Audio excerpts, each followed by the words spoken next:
অন্যের দোষ খুঁজবেন না, এটা খুব বাজে একটা স্বভাব। খালি অন্যের দোষ খোঁজে। যে নিজে নিজের দোষ খুঁজতে পারে, যে নিজে নিজের সমালোচনা করতে পারে, সে সবচেয়ে বুদ্ধিমান। কারণ অন্যে কি করছে এই ব্যাপারে আপনারা ধরবে আল্লাহ। কথা বলেন না কেন? আল্লাহ আপনাকে ধরবে। আপনার কি সমস্যা, আপনি কি করলেন, শুধু ওই ব্যাপারেই আপনি জিজ্ঞাসিত হবেন।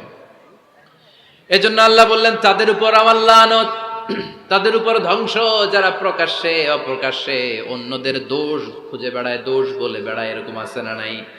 আল্লাহ লানত দিয়ে বললেন, ওয়াইলুল লিকুল্লি হুমাযাতিল লুমাযা। গোপনেও দোষ খোঁজে, প্রকাশ্যেও দোষ বলে, তাদের উপর আল্লাহ লানাত।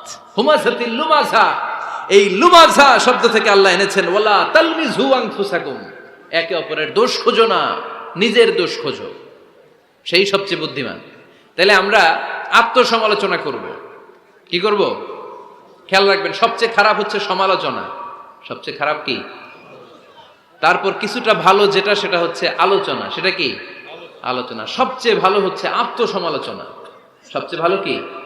তাহলে তিনটা বললাম। এক হচ্ছে সমালোচনা, আমরা করব না, আমরা করব আলোচনা। আর সবচেয়ে বেশি করব আত্মসমালোচনা, সেলফ ক্রিটিসিজম। রাতে ঘুমানোর আগে একটু ভাববেন, কি কি ভুল করলাম, কাকে কাকে কষ্ট দিলাম, কি কি অন্যায় আজকে আমার দ্বারা হলো, কালকের দিনটা যেন আমার আজকের দিনের চেয়ে ভালো হয়। নিজের সাথে নিজের এরকম বোঝাপড়ার দরকার আছে না নাই? আমরা যেন আত্মসমালোচনা করি।